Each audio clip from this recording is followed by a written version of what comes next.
Ça règle là? Ça règle, ouais. Yes. Il y a un truc qui revient tout le temps quand les médias ou des gens demandent aux gens qu'est-ce que vous pensez de Babor, c'est quoi sa plus grande qualité? Le truc qui revient à chaque fois, je vous le donne en mille, c'est il est célèbre. Si ça, c'est pas la classe. Notre mère, elle nous a toujours éduqués dans l'optique de devenir célèbre. Elle voulait pas qu'on soit comme elle plus tard, des ploucs en somme, quoi. Non mais, désolé Drent, mais c'est... Non, des ploucos, tu peux le dire. Ploucs, ouais.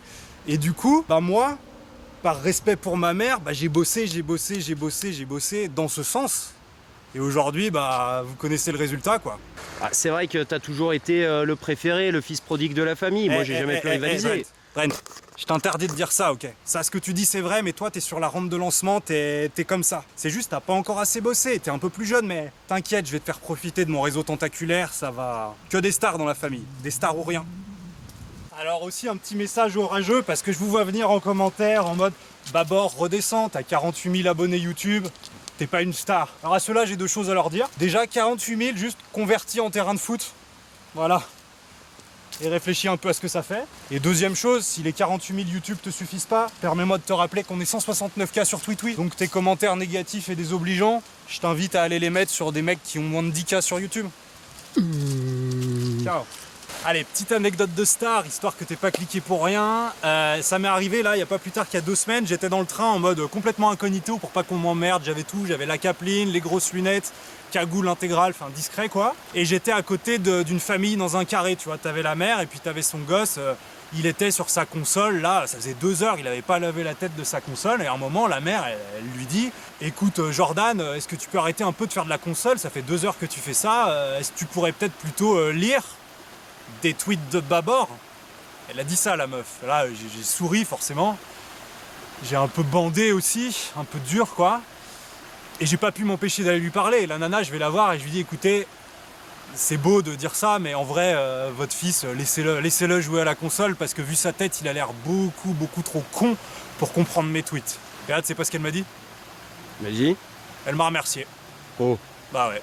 Oh. C'est ça, mais des anecdotes de stars comme ça, j'en ai... Mais t'as pas un conseil à donner aux jeunes qui veulent se lancer? Si, bien sûr que j'ai un conseil à donner aux jeunes qui veulent se lancer. Mon conseil, il est simple. C'est, est-ce que vous connaissez la différence entre une caissière et une star? Non. Et bah la différence, c'est que dans 5 ans, les caissières, elles auront toutes été remplacées par des robots, des automates. Alors que les stars, c'est irremplaçable. Donc, au lieu de vous jeter sur le premier job de caissier ou d'équipier chez McDo qui vous tend les bras, demandez-vous avant si vous voulez pas plutôt devenir une célébrité. Parce que nous, on ne nous remplacera jamais. Et ça, c'est moi qui vous le dis, c'est garanti. Il y a un truc qui m'énerve aussi, c'est que les gens, ils ont tendance à faire l'amalgame entre la richesse et la célébrité. Et ça, j'ai envie de dire stop. C'est-à-dire que c'est pas parce que t'es connu que t'es forcément riche. J'ai plein d'exemples. Tu te rappelles le petit migrant qu'on a retrouvé la tête dans le sable et il y a une photo qui a grave tourné sur les réseaux? Typiquement, le mec, il est pas riche. Il est pas riche et pourtant il est connu. C'est QFD. C'est QFD. Et aussi Ben Laden. Ben Laden, le mec qui vit dans une grotte et pourtant il est connu. Quand tu vis dans une grotte, t'es pas riche. Ça tient debout. Ah ouais, c'est QFD. Parlant pognon, j'aimerais tout de suite évincer la question de combien je gagne. Je sais que ça vous fascine, sauf que moi j'ai aucun problème à le dire, contrairement à tous les gros youtubeurs et tout. Alors c'est pas un chiffre hyper précis parce qu'au bout d'un moment, bon, t'arrêtes de compter, mais grosso modo, en mensuel, je suis entre 50 et 60 000 libras. J'ai eu accès à la bêta comme je suis certifié et puis que je DM un petit peu Marc de temps en temps. Ce qui est bien quand tu es blindax, c'est que ça te permet d'accéder à des gammes de produits vraiment supérieures, ça te permet de consommer mieux. Moi par exemple, je me contente plus des œufs élevés en plein air. C'est bien, mais ça suffit pas pour moi compte tenu de l'urgence climatique. Moi, je prends des œufs avec le label Caliné en plein air. C'est un label qui me garantit que l'éleveur, il dort avec ses poules en cuillère et qu'il les masse. Et ça, pour moi, c'est le minimum. Moi, je pense qu'une société, on peut la juger sur la manière dont elle traite ses animaux. Et aussi, toujours sur la consommation, c'est pas non plus être cliché que d'avoir du pognon. L'autre jour, j'étais à la crêperie avec un pote et le mec était surpris que je prenne pas une crêpe au caviar. Ça a pas de sens, tu vois. Et bon, je lui ai fait fermer son caquet et après, j'ai pris une crêpe à la confiture de caviar. Ça n'a rien à voir. Moi, ce que je pense, c'est que si vous avez de l'argent, même si vous n'en avez pas beaucoup, investissez sur des valeurs sûres. Moi, par exemple, j'ai investi la majeure partie de ma fortune sur l'Hyperloop. Vous savez, c'est les trains qui vont très très vite. Et je pense que si on s'y met tous, on peut très clairement accélérer la recherche et j'ai bon espoir que de notre vivant, on arrive à développer une technologie qui aille suffisamment vite pour pouvoir s'auto-enculer. Bon, ça c'est un peu un délire de riche, mais je pense que ça peut être un vrai kiff. Putain, je me suis régalé quoi. Le paradoxe avec tout ça, c'est que plus t'es connu, moins tu payes de trucs. Genre les marques se battent pour t'offrir des trucs dans l'espoir que après tu balances des petits snaps sur les réseaux sociaux quoi. Encore hier, on m'a envoyé un carton Comas de Saint-Agur alors que j'avais rien demandé. Et si je te raconte tout ça, c'est parce qu'il y a un revers à la médaille, c'est qu'on prend vachement l'habitude de ça. L'autre jour, j'étais chez Monop, je remplis mon caddie et tout, et par réflexe, je sors avec mon caddie, mais j'avais pas payé. Erreur un peu classique chez les célébrités. Et là, bon, t'as le vigie qui me rattrape, qui me dit « Monsieur, vous êtes un voleur ». Je dis « Écoutez, je suis pas un voleur, je suis une célébrité, ça n'a rien à voir ». Et du coup, ça s'est fini comment cette histoire-là? Bon, ça s'est fini, gros quiproquo, le mec m'a un peu tabassé, après il a appelé les flics, j'ai fait 3 semaines de prison ferme, mais voilà, au final, tout a fini par s'arranger. Ce qui est bien quand t'es vraiment très connu comme moi, c'est que tu peux baiser genre qui tu veux quoi. T'as un petit eye contact dans la rue, elle te reconnaît et puis tu peux direct la baiser quoi.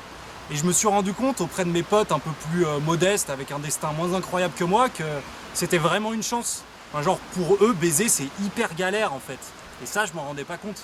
Ils m'ont même appris l'existence de sites avec des vidéos de gens qui font l'amour. Et eux, ils les regardent au lieu de faire l'amour à des vraies personnes quoi. Allô ? Genre, trop bizarre, trop bizarre. Alors là, c'est un mini coup de gueule, mais quand vous m'abordez dans la rue, et ça arrive quand même assez souvent, partez du principe que je suis très occupé. Si je suis dehors, c'est soit que je vais à un gala de charité, soit que je vais rejoindre des potes stars, ou que sais-je encore. Mon agenda est super rempli. Genre, dites-vous, même pour le repas de famille de Noël, je suis obligé d'envoyer mon agent. Bon, après, ça se passe super bien, il est adorable, Fab. Ah, Fab, c'est vraiment une crème, ouais, c'est presque un membre de la famille. Mais ce que je voulais dire par là, c'était que, en gros, quand vous m'abordez, allez droit au but. Me faites pas perdre du temps avec des phrases du genre « Ouais, Babor, j'adore ce que tu fais, je te suis depuis super longtemps ». Évidemment, si vous m'abordez, c'est parce que vous aimez ce que je fais. Donc la méthode à suivre, elle est toute simple, si vous voulez me respecter, c'est vous arrivez vers moi, pas de bonjour, rien du tout, vous me dites le mot-clé de ce qui vous ferait plaisir. Autographe, selfie, Daddy boobs, ou juste bravo. Et du coup, tant qu'on y est, je m'adresse aussi aux parents qui parfois accompagnent mes fans plus jeunes, mais parfois vous êtes pire que vos gosses. Genre l'autre jour, il y a une mère, elle était là, hey, c'est lui le gars de YouTube dont t'es fan et tout, moi je comprends pas ce délire et tout. Et elle est arrivée et tout, elle m'a mis la main dans le falzar, et elle m'a branlé, genre sans me demander quoi. Et qui fait ça? Dans quel monde on fait ça sans demander aux gens quoi? Ah, je vais vous raconter maintenant une petite anecdote pour vous faire un peu relativiser. L'autre jour, j'étais avec quelques potes stars dans une terrasse à Paris. Il y avait qui? Il y avait Jean Reno, il y avait Labajon, il y avait Papy Choulot et Jeff. Jeff, c'est le batteur de Tribal King. Et bon, là, on buvait notre petit café, les Mancello, là. Et là, d'un coup, je vois un couple d'Afro-Américains qui me fait coucou à travers la vitre et qui s'approche. Et ils voulaient absolument prendre un selfie. Bon, j'étais dérangé, mais c'est pas grave, j'ai accepté parce qu'ils étaient très insistants. Ils sont repartis, c'est bien passé. Et à la fin, il y a le serveur en même temps l'addition. Il me dit, putain, c'est fou. Je pensais pas que Jez et Beyoncé vous connaissez. Moi je sais pas qui c'est Jez et Beyoncé. Tu connais toi Drent? Vite fait, ouais. Bon, apparemment c'est des stars aux États-Unis et tout. Je sais pas, ils sont américains, ils doivent faire de la country quoi, non? Un truc du style. Ouais, probablement. Bon bref. Tout ça pour dire, eux apparemment ils étaient connus, mais moi je les connaissais pas. Donc tout ça pour vous dire que on est tous la star de quelqu'un au final. J'aimerais finir cette vidéo sur un petit secret de star, un truc que j'ai remarqué vu que j'en fréquente plein. Alors surtout chez les hommes, mais toutes les stars mecs, ils adorent les gros nibards. Tu sais, les grosses melasses là, bien juteuses, épaisses.